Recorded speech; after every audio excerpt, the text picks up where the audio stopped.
लोग एकत्रित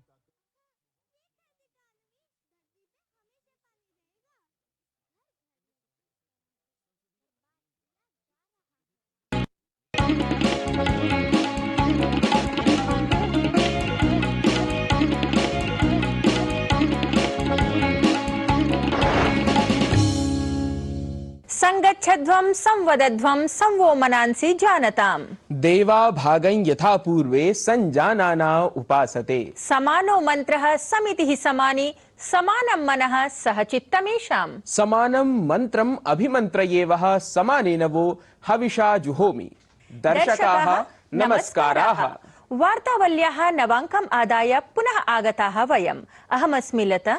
अहं च अस्मि गवीषद् द्विवेदी। समीक्षकाः कार्यक्रमस्य समारम्भे ऋग्वेदे निहितस्य संघटन सूक्तस्य मन्त्रद्वयं भवद्भिः श्रुतम्। अथ सूक्तमेतत् परिवारे समाजे संसारे सम्पूर्णे जीवने एव परस्परं संघटनभावम् ऐक्यभावं च बोधयति।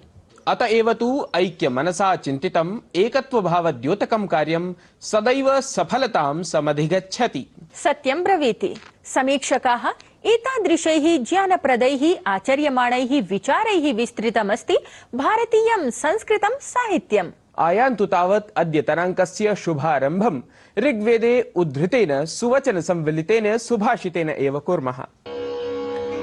न वा उमां वृजनीवारयन्ते न पर्वतासो यदहं मनस्ये मम स्वनानत् कृतधुकर्णो भयात एवेदनुध्यनिकरणः समे जात।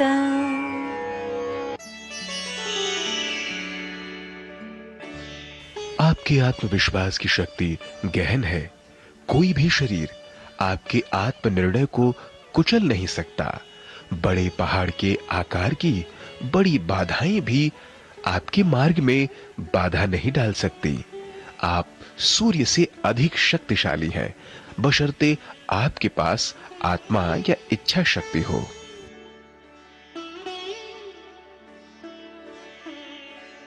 Profound is the power of your self-confidence. Nobody can crush your self-determination. Even big obstacles of the size of big mountain cannot obstruct your path. You are more powerful than sun, provided you have strength of the soul or willpower.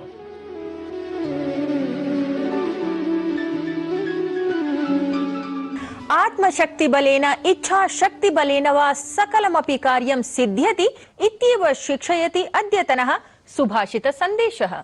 अथ को नु स्मरति आत्मबल विषयकं मृच्छकटिके समुद्धृतं श्लोकमेकम्। तत्किम्? श्लोकः अस्ति य आत्मबलं ज्ञात्वा भारं तुलितं वहति मनुष्यः तस्य स्खलनं न जायते न च कान्तारगतो विपद्यते। दर्शकाः मन्ये आत्मशक्ति संभृतैः जनैः संसाधितं गतिविधिबोधकम् अग्रिमं प्रभागं नूनमिह स्मरन्ति भवन्तः। दर्शकाः सर्वथा समुचितमस्ति भवताम् अनुमानम्। प्रवाहि वार्ता भागः एव अस्ति अधुना कार्यक्रमस्य अग्रिमः अंशः। तावत् प्रस्तूयन्ते जागतिकाः गत साप्ताहिक्यः प्रवाहि वार्ताः। प्रधानमंत्री नरेंद्र मोदी राजस्थाने प्रायः 500 कोटि रूप्यकाणां विकास परियोजनाः राष्ट्राय समर्पितवान्।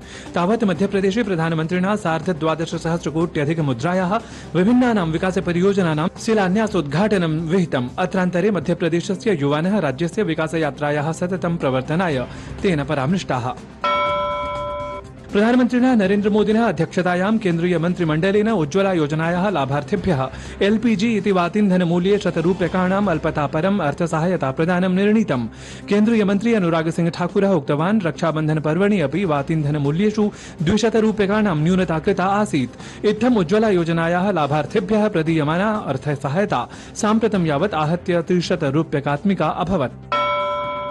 केन्द्रीय गृहमन्त्री अमित शाहः उत्तराखण्डे मध्यक्षेत्रीय परिषदः 24तमस्य उपवेशनस्य अध्यक्षतां समाचर्य राष्ट्रहितस्य अनेकेषु महत्वपूर्णेषु प्रकरणेषु चर्चां कृतवान्। सः उत्तराखण्डे 49तमे अखिल भारतीय आरक्षि विज्ञान सम्मेलने अपि सहभागितां समाचरितवान्।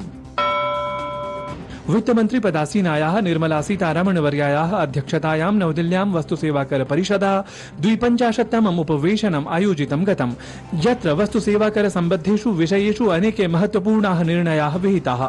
इतः पूर्वम् अगस्ट मासस्य 2 दिनाङ्के अपि वस्तुसेवाकर परिषदः मन्त्रणा आयोजिता आसीत्। 200 रूप्यक मुद्रायाः परिवर्तनस्य अन्तिमे दिने भारतीय रिजर्व बैंक इत्येतेन उक्तं यत् मुद्रा परिवर्तनार्थम् अक्टोबर् मासस्य 7 दिनाङ्कं यावत् समयसीमा अग्रे सारिता आसीत्। रिजर्व बैंक इत्यस्य अनुसारं 200 मुद्रायाः प्रायः 12,000 कोटि रूप्यकाणि साम्प्रतमपि सन्ति व्यवहारे। मेक्सिको देशे बसयान दुर्घटनायां 16 प्रवासिनः मृताः, प्रायः 27 जनाः च व्रणिताः जाताः। एषा दुर्घटना संयुक्त राज्यामेरिका मेक्सिको सीम्नि दुरापन्ना। इस्राएल देशम् आलक्ष्य हमास इत्यातङ्कवादी संघटनेन प्रचण्डाक्रमणं कृतम्। इस्राएल देशस्य रक्षामन्त्रालयेन आतङ्किनां तत्र अवैध प्रवेशस्य पुष्टिः कृता। हमास इत्येतेन आतङ्कि संघटनेन तावत् आक्रमणस्य उत्तरदायित्वम् अभिस्वीकृतम्। एशिया क्रीडासु भारतेन ऐतिहासिकं श्रेष्ठ प्रदर्शनं कृतम्। शताधिकानि पदकानि समर्ज्य भारतेन नवोपलब्धिः समर्जिता। राष्ट्रपतिना प्रधानमन्त्रिणा च एशिया क्रीडासु भारतस्य शताधिकपदकार्जनम् ऐतिहासिकोपलब्धित्वेन प्रतिपादितम्। समेऽपि क्रीडकाः च वर्धापिताः। प्रवाहि वार्ताः मानवानां विना विरामं कार्यगतिं कार्यकुशलतां वा सन्दर्शयन्ति। असन्देहम् अहोरात्रं कार्ये रतिः नैव भवति सरला। कार्ये कुशलता सफलता वा कर्मयोगेन एव प्राप्नोति। योगो नाम अत्र भवता उच्चारितं भोः। योगस्य माहात्म्यं तु स्वयं भगवान् श्रीकृष्णः अपि उपदिशति। योगः कर्मसु कौशलमिति। समुचितम्। योगस्य एतादृशं महनीयं महत्त्वं विचार्य एव यथा आवश्यकं विश्वस्तरीयाः योगस्य अनेके कार्यक्रमाः आयोज्यन्ते। तर्हि आयान्तु दर्शकाः, सद्यः एव आयोजितम् एकं योग कार्यक्रम परकं वृत्तमेकम् इह अवलोकयन्तु।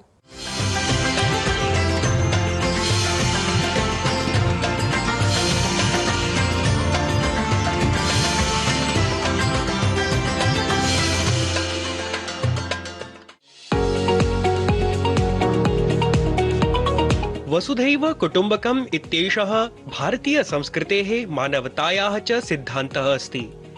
एतं सिद्धान्तं स्वीयादर्शत्वेन स्वीकृत्य भारतीयं योग संस्थानं विगतेभ्यः 57 वर्षेभ्यः सततं जनकल्याणपराणि कर्माणि समाचरति। सर्वे भवन्तु सुखिनः इत्येतदेव वचनं भारतीय योग संस्थानस्य अस्ति प्रेरणाधाररूपम्।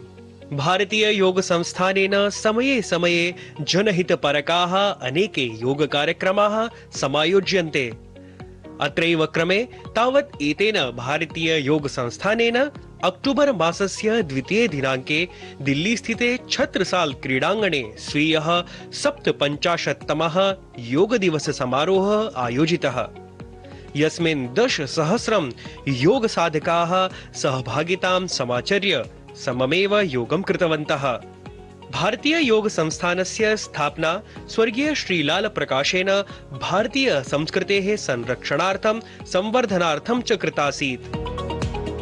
साधकाः शारीरिक मानसिक आध्यात्मिक नैतिक चारित्रिक रूपेण लाभान्विताः भूत्वा निरामयानन्दानुभवं प्राप्नुवन्ति। एतद् भारतीयं योग संस्थानं योगस्य प्रसाराय 8 वर्षतः योग मंजरी इति त्रैमासिकीं पत्रिकामपि आंग्ल हिंदी भाषयोः प्रकाशयति। अस्यां पत्रिकायां योग विशेषज्ञैः साधकैः च अनुभवजन्य लेखाः प्रकाश्यन्ते। एतेन भारतीय योग संस्थानेन अन्यानि अपि योगाश्रमानुसन्धान केन्द्राणि स्थापितानि सन्ति। अत्र हि अखिल भारतीय स्तरे प्रान्तीय क्षेत्रीय स्तरयोः च प्रशिक्षण शिबिरायोजनेन अथ नैपुण्य कक्षा अष्टांग योगाधृतैः संगोष्ठ्यादि माध्यमैः कुशाग्र गृहस्थानां निपुण योग शिक्षकाणां च निर्माणं क्रियते। जीवने आध्यात्मिकोन्नतये शारीरिक मानसिक स्वास्थ्यमुद्दिश्य सर्वैः सर्वथा एव योग मार्गः अनुकरणीयः इति धिया भारतीय योग संस्थानेन अधिविश्वं विधीयमानः योग प्रसार परः पदक्षेपः नूनं हि अस्ति भृशं श्लाघनीयः। वार्तावलीवृत्तं डीडी न्यूज़।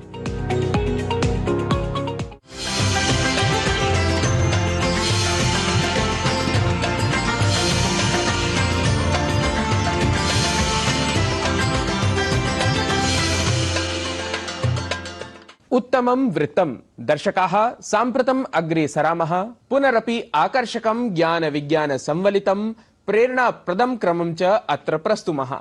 आम्, साक्षात्कारक्रमस्य प्रसारणं करिष्यते अस्माभिः अधुना। संवादक्रमे अत्र अतिथिरूपेण अस्मान् उपकरोति संस्कृताचार्यः प्रोफेसर मिथिला प्रसाद त्रिपाठी वर्यः। अवलोकयन्तु नारायण दत्तेन सह आचार्यस्य संवादविशेषम्।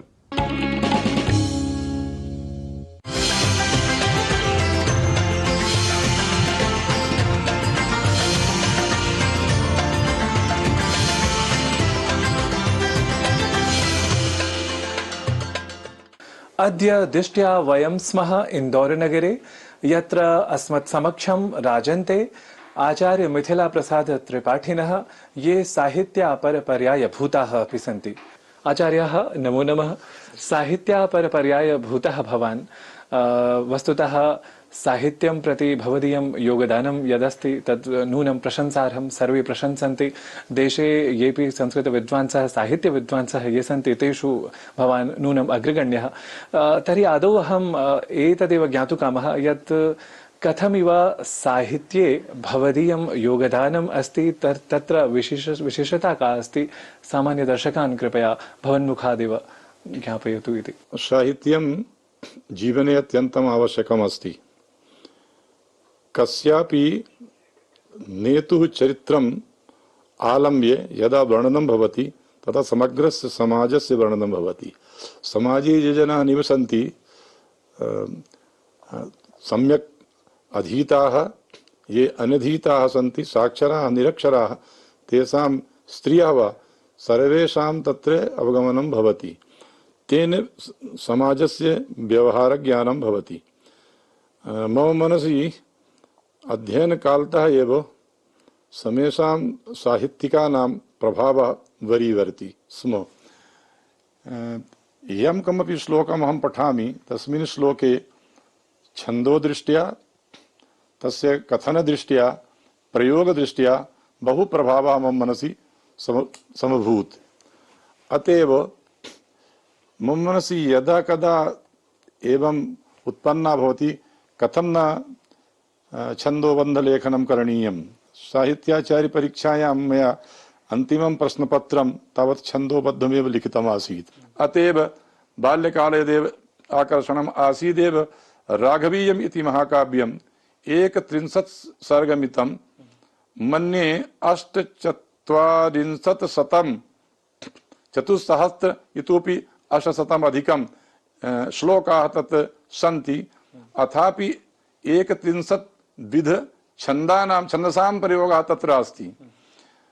अतएव इदानीं सः प्रकाशने अस्ति। मन्ये अस्मिन् वर्षे तस्य प्रकाशनं भविष्यति। विविधानि सन्ति तावत् अन्यानि काव्यानि, शतकाव्यानि, 13 शतकाव्यानि सन्ति। अथापि महिम्नस्तोत्राणि सन्ति, 13-14 स्तोत्राणि सन्ति। अथापि एकः अधिरघु इति नामकः एकं काव्यम् अस्ति। तत्र मन्ये 250 मितानि सन्ति पद्यानि। तत्र एकमपि अक्षरं दीर्घवर्णनं नास्ति, सर्वं लघुवर्णं, सर्वत्र लघुवर्णमयम् अस्ति काव्यम्। अथापि इदानीमपि लेखने मम अभिरुचिः अस्ति। प्रायशः प्रतिदिनं पद्यनिर्माणं करोमि। विषयः कः अस्ति, कः विषयम् आश्रित्य करोमि इति अहं न जाने, परन्तु यथा भगवतः कृपा भवति तेषां कृपैव सर्वं साधीयान् भवति। तत्र भवता बहूनि काव्यानि विशिष्टानि लिखितानि इति यथा भवानेव ज्ञापितवान्। अथ तस्मिन् अपि विशेषतः श्रीराममाश्रित्य भवता बहु किमपि लिखितमस्ति, इदानीमपि लिख्यमानमस्ति। तर्हि तस्मिन् विषये अहं विशेषतः ज्ञातुकामः यत् कथमिव श्रीरामसम्बद्धां कथां सामाजिकताम् अपि तत्र विशेषतः सन्दिशति। सामान्यतया प्रथम पंक्तौ ये जनाः वर्णाश्रम धर्मे प्रथम पंक्तौ ये जनाः सन्ति अंतिम वर्णे ये जना सन्ति एनयोः मध्ये व्यवहारः सम्यक् न भवति समाजे। रामकथायां तदानीन्तने समये चक्रवर्ती सम्राट् आसीत् दशरथः, तस्य सह गुरुः आसीत् वसिष्ठः। प्रथमः नागरिकः वसिष्ठ एव आसीत्, परन्तु चित्रकूटे यदा तावत् निषादः गच्छति, निषादः परिपतति पादयोः दण्डाकारः, परन्तु वसिष्ठः स्वयं उत्थाप्य तम् अंकमालं ददाति। एतेन प्रतीयते एषा अस्मदीया रामकथा प्रथमान्तिम वर्णयोः मेलनं कर्तुं सामाजिक सामरस्यं प्रस्तोतुं साम्प्रतं जागर्ति। तदानीमपि आसीत्, इदानीमपि अस्ति। यदा यदा रामः अयोध्यां परित्यज्य वनं प्रति प्रस्थितः, सर्वप्रथमः यः जनः मिलितवान् सः निषादः आसीत्। निषादः समाजे तथा सम्माननं न प्राप्नोति यथा निषादः स्वयं स्वमुखेनैव समवर्णयत्। परन्तु यदा राम सीतयोः विश्रामकालः रात्रौ आसीत्, लक्ष्मणेन सार्धं सः वार्तारतः आसीत्, सः पृष्टवान् एतादृशः सुकुमारः कथं वनम् आगतवान् अस्ति। तदा लक्ष्मणः तं बोधयति। तस्य एकं पद्यम् अहं श्रावयितुम् इच्छामि। वनचर जना कोल्ला भिल्ला निषाद जनास्तथा अवितुमपि राष्ट्रं स्वं प्रेम्णा वसन्ति यथा वने वटुयति तपः पूता भक्ता मुनि प्रमुखा समे कथमनुवसन्ति थं ज्ञानं विना नृपतिः कथम्। राजा तु भवति, परन्तु राजा न जानाति तदा अन्तिमः जनः कीदृशं व्यवहारं करोति, कीदृशं प्रतिदिनं तस्य दैनिकी चर्या कथं भवति। श्रीरामः लक्ष्मणेन उक्तः, सः असौ निषादः।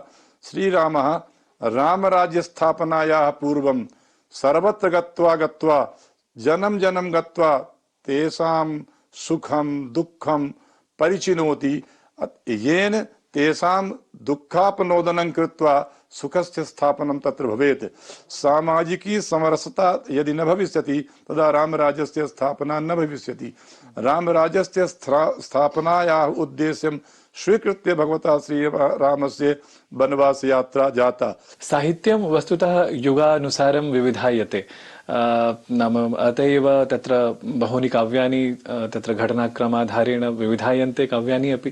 तत्र अथ तत्र लक्षणादिषु अपि परिवर्तनं कथञ्चित् जायते वा, यतोहि साहित्यशैल्यः अपि आविष्क्रियमाणाः सन्ति।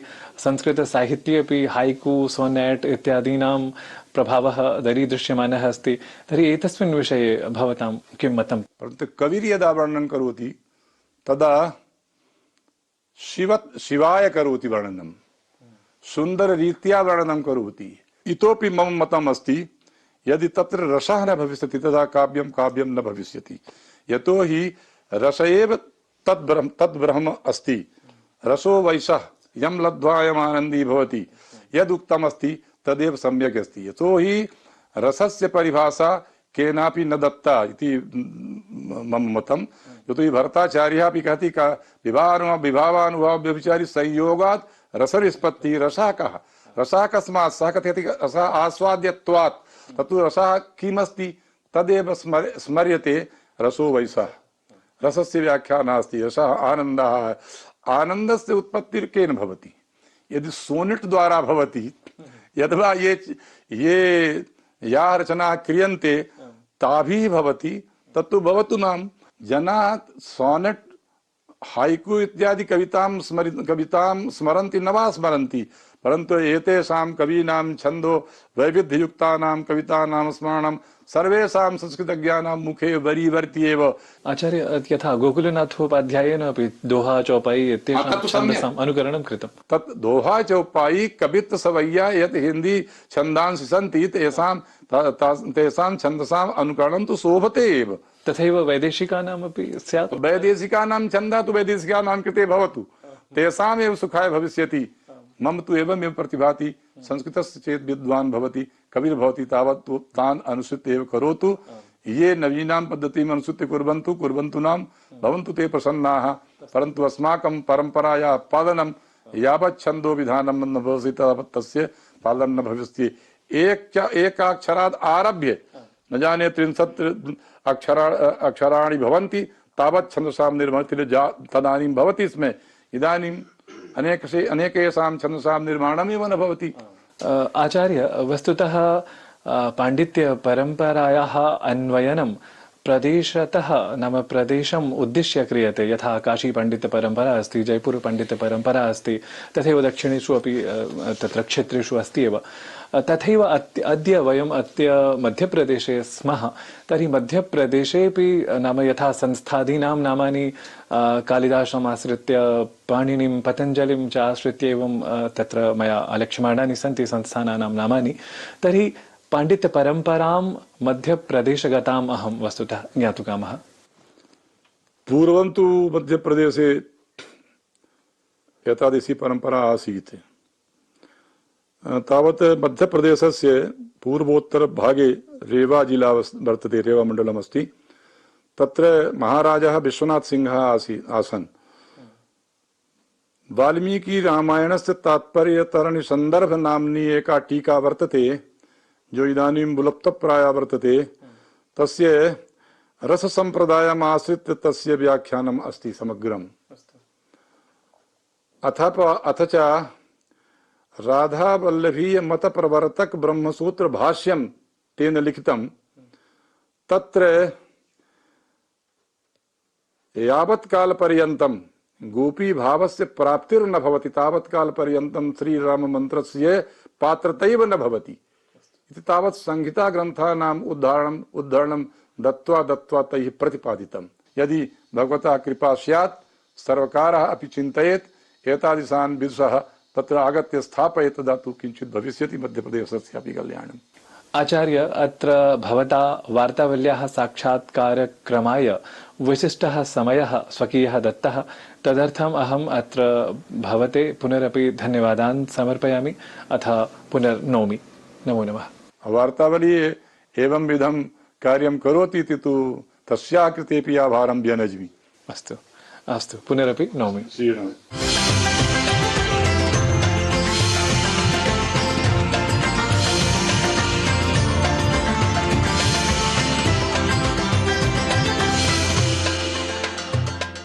ज्ञानप्रदः संस्कृत प्रतिष्ठापनपरः च संवृत्तः एषः संवादः। अधुना तत्र भवतां दर्शकानां कृते संस्कृतसङ्गीतयोः सम्बन्धद्योतनपरा मनोहारिणी च नृत्यप्रस्तुतिः अत्र प्रस्तूयते।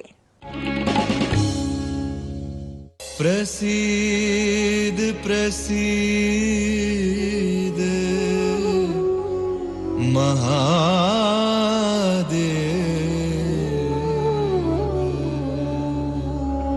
नमस्ते नमस्ते विभो विश्वमूर्ते। नमस्ते नमस्ते नमस्ते नमस्ते नमस्ते नमस्ते चिदानन्दमूर्ते। नमस्ते नमस्ते नमस्ते नमस्ते नमस्ते नमस्ते तपोयोगगम्य। नमस्ते नमस्ते नमस्ते नमस्ते नमस्ते नमस्ते नमस्ते नमस्ते नमस्ते नमस्ते श्रुतिज्ञानगम्य। नमस्ते नमस्ते श्रुतिज्ञानगम्य। नमस्ते नमस्ते श्रुतिज्ञानगम्य। नमस्ते नमस्ते नमस्ते नमस्ते नमस्ते नमस्ते नमस्ते नमस्ते नमस्ते। ज्योति ज्ञानगम्य शिवोऽहं शिवोऽहं शिवोऽहं शिवोऽहं शिवोऽहं शिवोऽहं शिवोऽहं शिवोऽहं शिवोऽहं शिवोऽहं